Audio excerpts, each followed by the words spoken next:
বিসমিল্লাহিররহমানিররহিম। Sultanpur Hanifa school and college কর্তৃক আয়োজিত online ক্লাসে তোমাদের সবাইকে স্বাগত।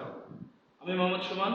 আমি তোমাদেরকে আজকে পৌরনীতি ও নাগরিকতা বিষয় নিয়ে আলোচনা করব।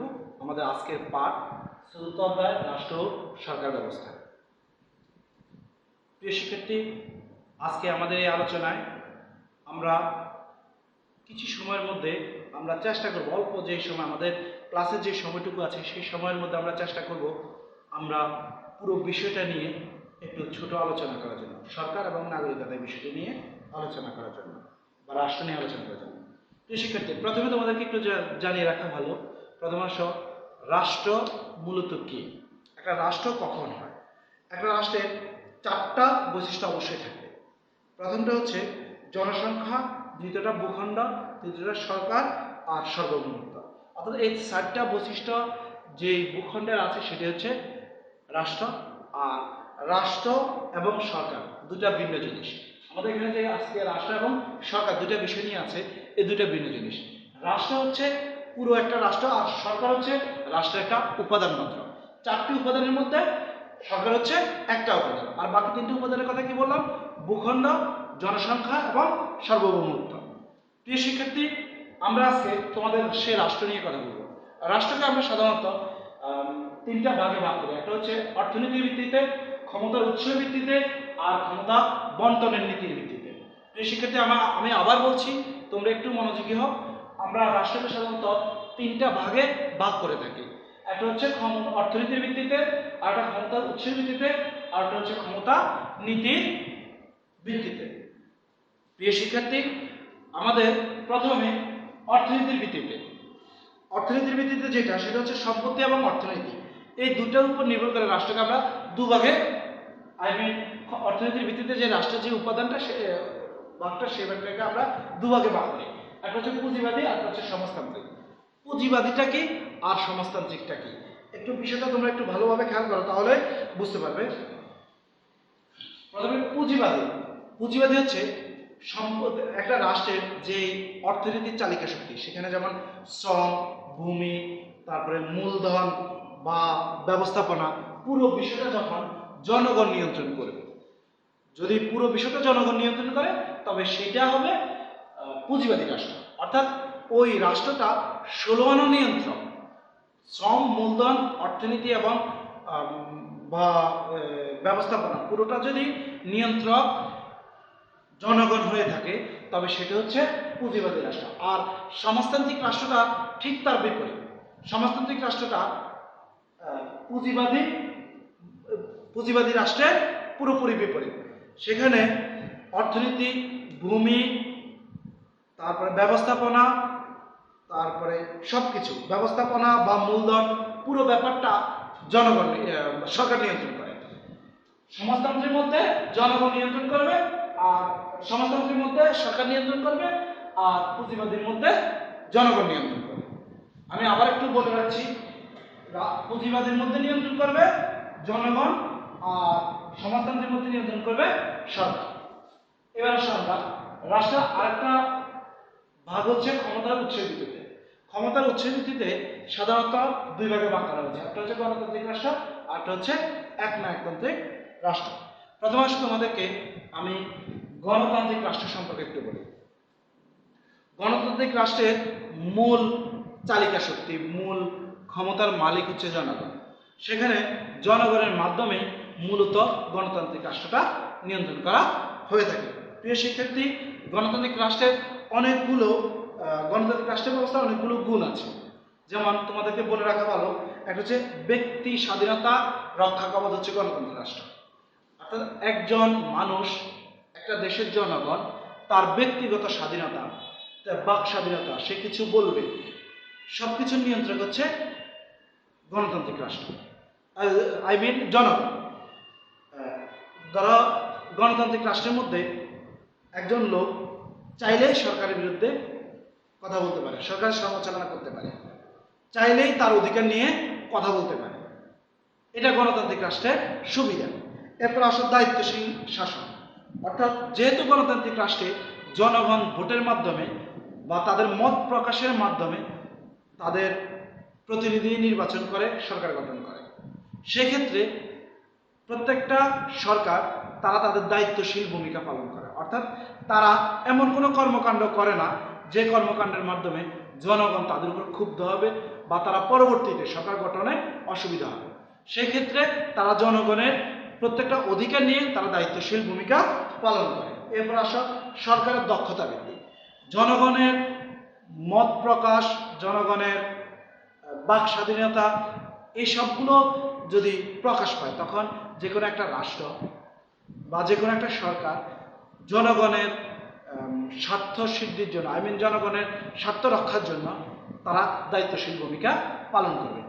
আমরা গণতান্ত্রিক রাষ্ট্রের আরেকটা হচ্ছে সাম্য ও সমান অধিকার। এটার ভিত্তিতে মানে সাধারণত গণতান্ত্রিক রাষ্ট্র ব্যবস্থায় একটা বিশেষ গুণ হচ্ছে সাম্য সমান অধিকার। তো সেক্ষেত্রে আমি একটু তোমাদেরকে বলতে চাই, সমান অধিকার বলতে আমরা বলছি সমান অধিকার, এখানে সবার সমান অধিকার। একটা রাষ্ট্রে যত ধর্ম, বর্ণ, জাত, নারী, পুরুষ যা আছে সবাই সমান অধিকার পাবে। এখানে হিন্দু, মুসলমান, বৌদ্ধ, খ্রিস্টান বড় বিষয় নয়। বড় বিষয় হচ্ছে গণতান্ত্রিক রাষ্ট্রে হিন্দু যতখানি সুবিধা পাবে, আইনি সুবিধা পাবে, অর্থনৈতিক সুবিধা পাবে, যত সুবিধা পাবে ঠিক একজন মুসলমান, একজন খ্রিস্টান, একজন অন্য ধর্মের লোকও সমান সুবিধা পাবে। এরপর আসো নাগরিকের মর্যাদা। আমরা গণতান্ত্রিক রাষ্ট্রের মধ্যে একজন নাগরিক তার কতখানি মর্যাদা প্রতিষ্ঠিত হবে, কি হবে, এই বিষয়টা আমরা বুঝতে পারি শুধুমাত্র এটা গণতান্ত্রিক রাষ্ট্রের কারণে সম্ভব। আমরা সেটা কিন্তু সমাজতান্ত্রিক বা পুঁজিবাদী রাষ্ট্রের ক্ষেত্রে বা বিশেষ করে সমাজতান্ত্রিক রাষ্ট্রের ক্ষেত্রে এই বিষয়টা বলা যায় না। চীন একটা সমাজতান্ত্রিক রাষ্ট্র, সেখানে পুরো বিষয়টা অর্থনীতি, বাজার ব্যবস্থা, পুরো ব্যাপারটা তাদের সরকার নিয়ন্ত্রণ করে। সেখানে জনগণ চাইলেই সবকিছু পরিবর্তন করতে পারবে না, চাইলেই মত প্রকাশ করতে পারবে না, চাইলেই তাদের মতো করে দেশ চালাতে পারবে না, সরকারের পরিবর্তন ঘটাতে পারবে না। এরপর আসো যুক্তি ও সম্মতির উপর প্রতিষ্ঠিত, অর্থাৎ একটা রাষ্ট্রের মধ্যে দুইটা দল থাকে বা একাধিক দল থাকে। একাধিক দল থাকলেও সাধারণত বেসিক্যালি বিরোধী দল আর দুটা পক্ষ, একটা হচ্ছে বিরোধী দল আর একটা হচ্ছে সরকার দল।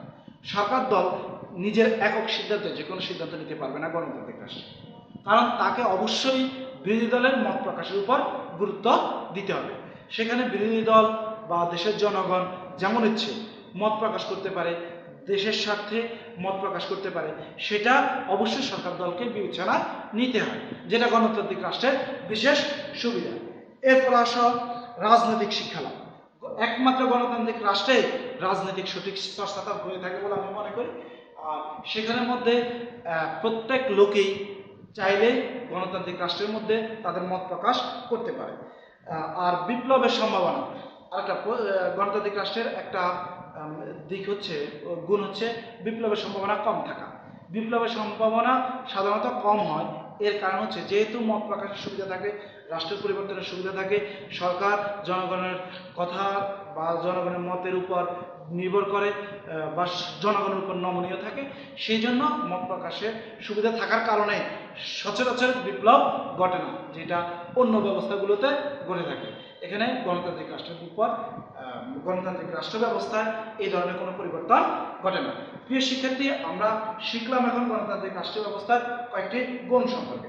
গণতান্ত্রিক রাষ্ট্র ব্যবস্থা যেমন গুণ আছে, কিছু ত্রুটিও আছে। সেক্ষেত্রে ধরো যোগ্যতা হচ্ছে সংখ্যার উপর গুরুত্ব বেশি দেওয়া, যোগ্যতার উপর সংখ্যার উপর, যোগ্যতা চেয়ে সংখ্যার উপর গুরুত্ব বেশি দেওয়া বলতে তোমাদেরকে এখানে বোঝানো হয়েছে আমরা গণতান্ত্রিক রাষ্ট্র ব্যবস্থায় কে কত আসন পেল, কে কতজন প্রতিনিধি পেল, এটার উপর ডিপেন্ড করে সরকার গঠন করে। কিন্তু কখনোই এখানে ওই যে লোকটা নেতৃত্বে আসলো সেটা যোগ্য কি অযোগ্য সেটা নির্ভর করে না। জনগণ যদি সেটাকে যোগ্য মনে করে অবশ্যই সেটা যোগ্য, জনগণ যাকে নির্বাচিত করবে সেই হবে। সেক্ষেত্রে কখনোই ওই লোকটা যোগ্য অযোগ্য সেটা ডিপেন্ড করে না, জনগণ যাকে নির্বাচিত করবে সেই হবে গণতান্ত্রিক রাষ্ট্রের মূল চাবিকাঠি। এরপর দলীয় শাসন ব্যবস্থা। দলীয় শাসন ব্যবস্থা থাকার কারণে দেখা যায় যে একক কেউ ব্যক্তি পর্যায়ে সেভাবে বিস্তার লাভ করতে পারে না।